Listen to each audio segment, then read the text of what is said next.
بہت بڑھ بڑھ کے باتیں کی ہیں تو نے اور چھپایا حق. بہت بڑھ بڑھ کے باتیں کی ہیں تو نے اور چھپایا حق. مگر یہ یاد رکھ، مگر یہ یاد رکھ، ایک دن ندامت آنے والے ہیں.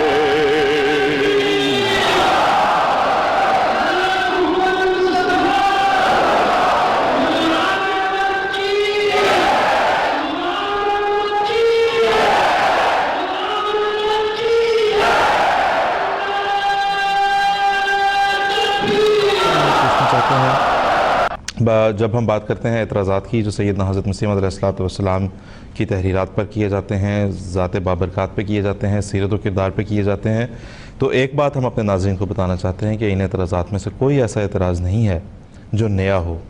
جو سال ہا سال سے، ایک صدی سے زائد عرصے سے اعتراضات چلے آ رہے ہیں، انہی کی جگالی ہمارے مخالفین مسلسل کیے چلے جاتے ہیں.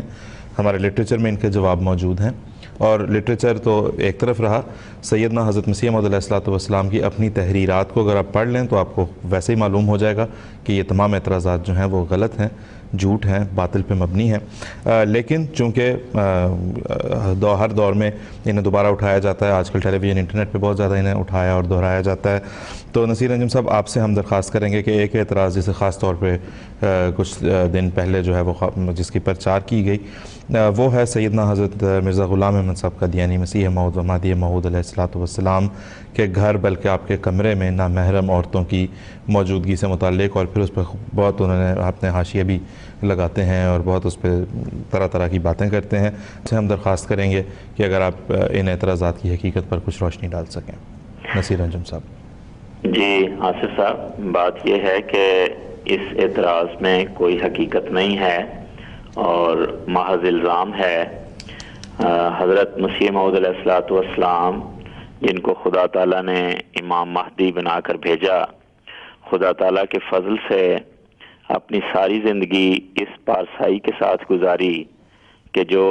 اس زمانے کے لوگوں کے لیے ایک نمونہ ہے، اور ظاہر ہے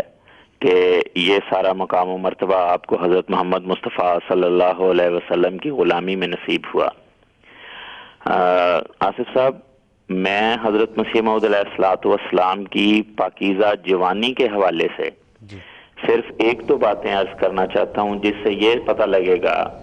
کہ جوانی میں کس طرح آپ تقوی اور خدا خوفی کے ساتھ زندگی گزارا کرتے تھے. آپ نے اپنے جوانی کے 4 سال تقریباً سیالکوٹ میں گزارے ہیں. وہاں سے میں 2 گواہیاں پیش کرنا چاہوں گا جو آپ کے ماننے والوں کی نہیں ہیں. ان میں سے ایک مولانا سید میر حسن صاحب کا بیان ہے جو علامہ اقبال کے بھی استاد رہے ہیں اور شمس العلماء کا خطاب رکھتے تھے. وہ اس زمانے میں حضور کے متعلق انہوں نے قریب سے دیکھا. وہ لکھتے ہیں، حضرت مرزا صاحب پہلے محلہ کشمیریہ میں جو اس آسی پرماسی کے غریب خانے کے بہت قریب ہے، عمرہ نامی کشمیری کے مکان پر کرایہ پر رہا کرتے تھے. کچہری سے جب تشریف لاتے تھے تو قرآن مجید کی تلاوت میں مصروف ہوتے تھے. بیٹھ کر، کھڑے ہو کر، ٹہلتے ہوئے تلاوت کیا کرتے تھے اور زار زار رویا کرتے تھے. ایسی خشوع اور خضوع سے تلاوت کرتے تھے کہ اس کی نظیر نہیں ملتی. یہ ان کا بیان ہے جو احمدی نہیں تھے. پھر اسی طرح وہ کہتے ہیں، حضرت مرزا صاحب 1864 میں بتقریب ملازمت شہر سیالکوٹ میں تشریف لائے اور قیام فرمایا. چونکہ آپ عزلت پسند اور پارسا اور فضول و لغو سے مجتنب اور محرز تھے، یعنی بچتے تھے، ہر قسم کے لغو کاموں سے بچتے تھے اور پارسائی کے ساتھ زندگی گزارتے تھے. اس لیے عام لوگوں کی ملاقات جو اکثر تضییع اوقات کا باعث ہوتی ہے آپ پسند نہیں فرماتے تھے۔ اسی سیالکوٹ کے قیام کے متعلق دوسری گواہی جو آپ کی سیرت لکھنے والے محترم شیخ عبدالقادر صاحب مرحوم سابق سوداگر مل نے اپنی کتاب حیات طیبہ میں درج کی ہے، وہ کہتے ہیں کہ میں نے 1940 میں وہاں جا کے اس مکان کو دیکھا جہاں آپ قیام کرتے تھے، اور وہاں لوگوں سے جو آپ کے متعلق گواہی لی وہ یہ تھی، آپ جب کچہری سے واپس تشریف لاتے تھے تو دروازے میں داخل ہونے کے بعد دروازے کو پیچھے مڑ کر بند نہیں کرتے تھے تاکہ گلی میں اچانک کسی نامحرم عورت پر نظر نہ پڑے، بلکہ دروازے میں داخل ہوتے ہی دونوں ہاتھ پیچھے کر کے پہلے دروازہ بند کر لیتے تھے اور پھر پیچھے مڑ کر زنجیر لگایا کرتے تھے۔ گھر میں سوائے قرآن مجید پڑھنے اور نمازوں میں لمبے لمبے سجدے کرنے کے اور آپ کو کوئی کام نہ تھا۔ بعض آیات لکھ کر دیواروں پر لٹکا دیا کرتے تھے اور پھر ان پر غور کرتے رہتے تھے۔ تو اب یہ اندازہ کریں کہ جس شخص کی جوانی اس طرح خدا تعالیٰ کے ذکر میں اور قرآن مجید میں منہمک ہونے میں گزری ہو، اس پر یہ الزام بعد کی زندگی میں اگر لگایا جائے تو یہ ایک بالکل بودا اور بے حقیقت الزام ہے۔ میں آپ کی توجہ مبذول کرواؤں قرآن کریم کی ایک آیت کی طرف، سورہ یونس کی آیت نمبر 17 ہے۔ اللہ تعالیٰ فرماتا ہے فَقَدْ لَبِثْتُ فِيكُمْ عُمَرًا مِّن قَبْلِهِ أَفَلَا تَعْقِلُونَ۔ اس میں نبی کریم صلی اللہ علیہ وسلم کی صداقت، جس کے ذریعے ہم دوسرے بھی دعوے داروں کی صداقت ثابت کر سکتے ہیں، اس میں اللہ تعالیٰ نے دعوے سے پہلے کی زندگی کو معیار ٹھہرایا ہے کہ اگر دعوے دار کی صداقت جاننا چاہتے ہو تو اس کے پہلے کی زندگی پہ غور کرو۔ آصف صاحب، سوچنے کی بات یہ ہے کہ جو نبی یا خدا کی طرف سے آنے والا، اس کی بعد کی زندگی بھی اسی طرح پاکیزہ ہوتی ہے جس طرح پہلے کی، لیکن آخر اللہ تعالیٰ نے پہلے کی زندگی کو کیوں چنا اور اس کے متعلق کیوں تحدی سے یہ چیلنج دیا؟ اس کی وجہ یہ ہے، بڑی حکمت ہے، کہ اس وقت تک جو بھی نظر ہوتی ہے وہ ایک غیر جانبدار نظر ہوتی ہے،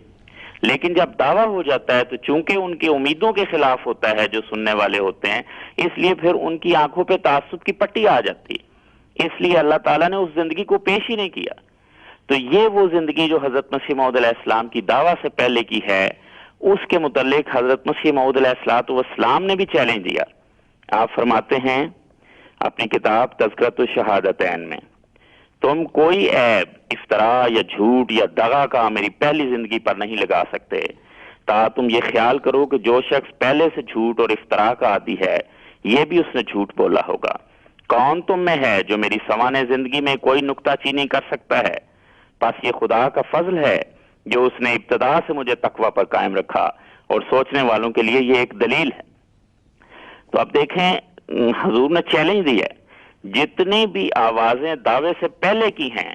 وہ آپ کے اخلاق معترف ہیں، اور انہوں نے تعریف کی ہے کہ اس جیسا بزرگ ہم نے نہیں دیکھا۔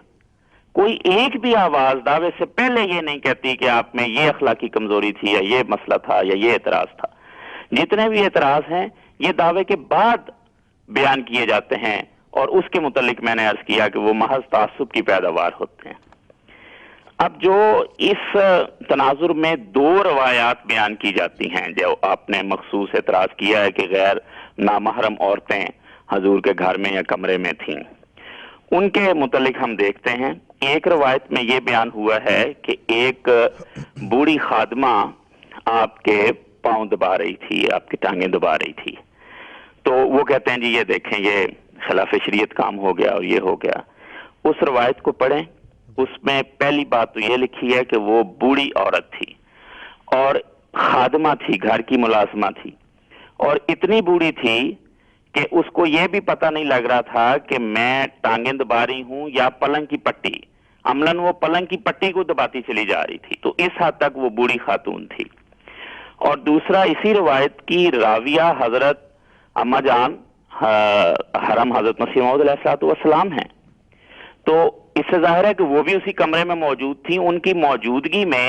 یہ بات ہو رہی ہے، اور پھر یہ بھی روایت کہتی ہے کہ رضائی کے اوپر سے وہ دبا رہی تھی۔ تو یہ ساری باتیں بتاتی ہیں کہ جس طرف معترض کا ذہن جاتا ہے وہ بات ہرگز ہرگز اس روایت میں موجود نہیں ہے، سوائے اس کے کہ معترض کے اپنے ذہن میں اور اس کی اپنی سوچ میں ٹیڑھا پن ہو، کجروی ہو، تو پھر اس کو اسی طرح نظر آتا ہے، ساون کے اندھے کو ہرا ہی نظر آتا ہے، اور عربی میں کہتے ہیں الناؤ یترشح بما فیہ، کہ برتن سے وہی چھلکتا ہے جو اس کے اندر ہوتا ہے۔ اور ایک جو دوسری روایت ہے اس میں یہ ذکر ہے کہ ایک حضرت مسیح موعود علیہ السلام اپنے کمرے میں اپنے تحریری کام میں منہمک تھے، مصروف تھے، ایک نیم دیوانی سی عورت وہاں گھر میں خادمہ کے طور پر کام کرتی تھی، اس کو کیا سوجی کہ وہ کمرے میں ایک کونے میں گھڑے رکھے ہوئے تھے پانی کے، وہاں بیٹھ کے تو وہ کپڑے اتار کے نہانے لگ گئی۔ اب وہ کہتے ہیں جی کہ یہ دیکھو یہ کیا ہو گیا۔ اب بھائی بھلے مان سوچنے کی بات یہ ہے کہ وہاں یہ لکھا ہوا ہے کہ حضرت مسیح موعود علیہ السلام نے تو اس کو دیکھا تک نہیں، وہ اپنے کام میں اتنے منہمک تھے کہ آپ کی نظر ہی نہیں ادھر گئی، اور جب کسی اور خادمہ نے دیکھا تو فوراً اس کو ملامت کی کہ یہ کیا کر رہے ہو، اس کو روکا اس کام سے۔ تو اس نے آگے سے جو جواب دیا وہ بھی روایت میں لکھا ہوا ہے، پنجابی میں اس نے کہا انہوں کچھ دیدہ ہے۔ جب وہ دوسری خادمہ نے کہا کہ دیکھو حضور یہاں بیٹھے ہوئے ہیں، تو اس نے پنجابی میں کہا انہوں کچھ دیدہ ہے، یعنی ان کو تو نظر ہی نہیں آ رہا، وہ دوسرے رخ میں اپنے کام میں مصروف ہیں اور انہوں نے تو ادھر دیکھا تھا کہ نہیں ہے، اور ان کو پتہ ہی نہیں لگا میں کیا کر رہی ہوں۔ تو یہ ساری بات اس روایت میں موجود ہے جس کو کاٹ کر ایک حصہ بس دے کر وہ اعتراض کرنے والے اعتراض بناتے ہیں، جو اعتراض بنتا نہیں ہے۔ قرآن مجید میں جو زیادہ بوڑھی عورتیں ہیں ان کے ساتھ پردے کے احکامات میں نرمی کا بیان ہوا ہے، اور جو پہلی روایت خاص طور پر اس کے حوالے سے میں عرض کر رہا ہوں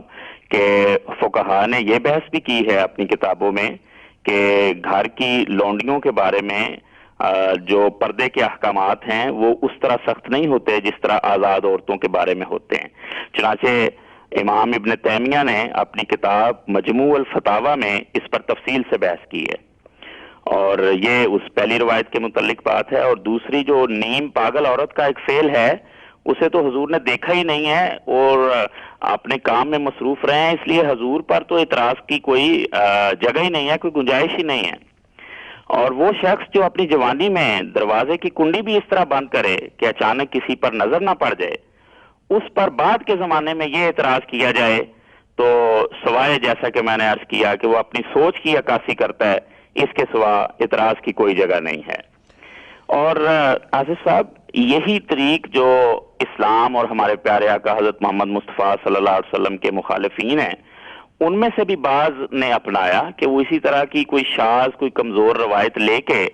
پھر اس پہ حاشیے چڑھاتے ہیں، کلابیں ملاتے ہیں، مبالغہ آمیزی کرتے ہیں، بات بڑھا کے اپنے من پسند نتیجے پیدا کرتے ہیں، اور پھر نہایت دل آزار اور گندی کتابیں لکھتے ہیں۔ حضرت محمد مصطفیٰ صلی اللہ علیہ وسلم کے خلاف، امہات المومنین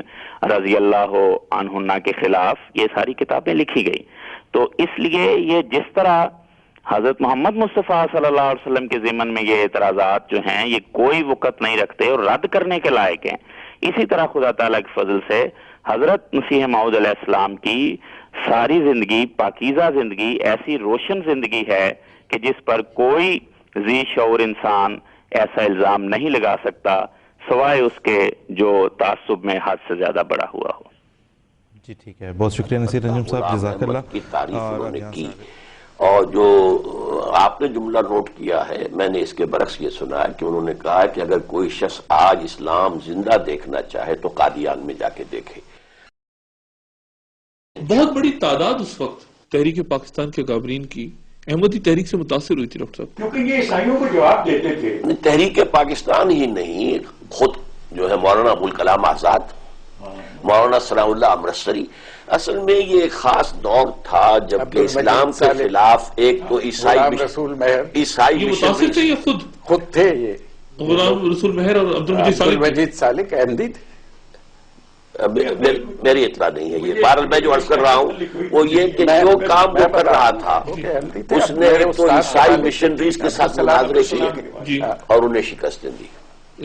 کس نے؟ عیسائی مشنریز کو ساتھ مناظرے کر کے غلام احمد نے انہیں شکستیں دی. اچھا. اور ایک زبردست جو ایک وائلنٹ تحریک اٹھ گئی تھی، یہ ستیارتھ پرکاش کا جو مصنف تھا، آریہ سماج. تو آریہ سماج کے لوگوں سے بھی اس نے مناظرے کیے اور انہیں شکستیں دی. اچھا، ان دو چیزوں کی وجہ سے علماء کی آنکھوں کا تارا بن گیا، اس لیے کہ ہمارے علماء تو پڑھتے ہی نہیں، نہ بائبل پڑھتے ہیں نہ کسی اور مذہب کی کوئی کتاب پڑھتے ہیں، تو آخر مناظرہ کیسے کریں؟ نہیں سر، سید احمد خان نے بھی مولانا سید میر حسن کو منع کیا تھا کہ ان کے ساتھ جھگڑا کرنے کی ضرورت نہیں ہے، ہمیں کیا ان کا جو بھی عقیدہ ہے عقیدہ رہے ان کے پاس، لیکن ہمیں اس سے کوئی غرض نہیں. لیکن سنے ہے کہ آدمی بڑا صالح اور نیک ہے، اور وہ مقابلہ کرتے تھے ان عیسائیوں سے، تو یہ سمجھتے تھے کہ ٹھیک ہے یہ اپنا کام کرتے جائیں، ہمیں اپنے کام سے غرض ہے. لیکن سنے ہے کہ آدمی بڑا صالح اور نیک ہے، اور وہ مقابلہ کرتے تھے ان عیسائیوں سے، تو یہ سمجھتے تھے کہ ٹھیک ہے یہ اپنا کام کرتے جائیں، ہمیں اپنے کام سے غرض ہے. لیکن سنے ہے کہ آدمی بڑا صالح اور نیک ہے، اور وہ مقابلہ کرتے تھے ان عیسائیوں سے، تو یہ سمجھتے تھے کہ ٹھیک ہے یہ اپنا کام کرتے جائیں، ہمیں اپنے کام سے غرض ہے. تیرے مکروں سے اے جاہل میرا نقصان نہیں ہرگز، کہ یہ جان آگ میں پڑ کر سلامت آنے والی ہے.